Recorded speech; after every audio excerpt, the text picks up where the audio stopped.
very low loyalty industry.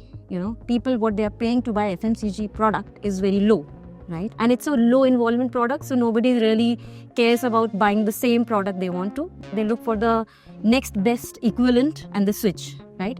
And therefore, being on shelf for any product at the point of purchase is very, very important. And therefore, having high service levels is one of the requirements, and meeting that service level given the demand pattern that I spoke of is difficult, right? So while I said that it's a difficult thing to predict the demand, and then meeting that demand at the right time, at the right place, in the right volume, at right quantity is one of the challenges. And therefore, having optimized route to the level that the costs are minimum, considering it's a low margin industry, having good amount of demand predictability is itself a challenge. And finally, having the network to reach the far corners of India and the rest of the world is another challenge to meet.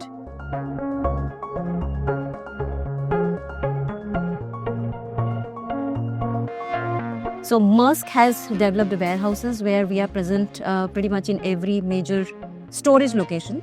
At the same time, considering the road transport is improving in India, with the government investing as well, we have created a middle mile network as well. We have developed an all India running middle mile optimized network, which we are orchestrating. So therefore, there is one view for the customer to know where the product is moving all over India.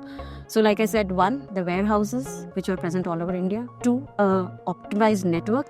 And 3, technology, which will integrate all of this. Now, when you have all the product moving and stored in different locations by one player with integrated IT integrated solution which shows where how much is there and how it is moving, then you can really run a truly optimized and efficient network.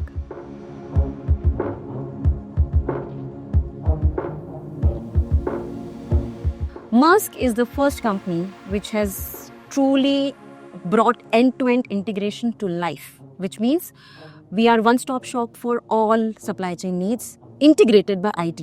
It has removed the barriers between the retailers and the end customers, all able to see each other through one window, which is all IT enabled. So today, if I talk about any customer who has, let's say, distribution, e-commerce, on modern trade, on general trade, they want to, let's say, run their own D2C channel as well and be present on marketplaces as well, want to, let's say, export, want to import some of the raw material, we can do all of this through Maersk alone.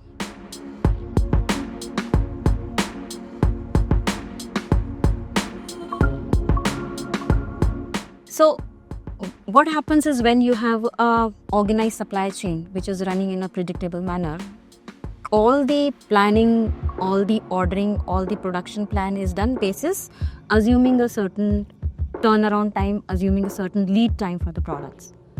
When there is a disruption like a Red Sea crisis or the COVID, all those assumptions have become invalid because the products which were supposed to move at a certain speed is not moving.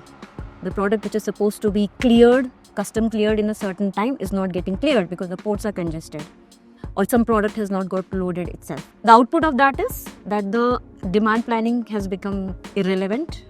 The production plan has become irrelevant because all the assumptions are not true anymore. The answer to this is when there is a control mechanism which looks at the product through its journey, and then if there is a disruption, it catches it, flags it and acts on it.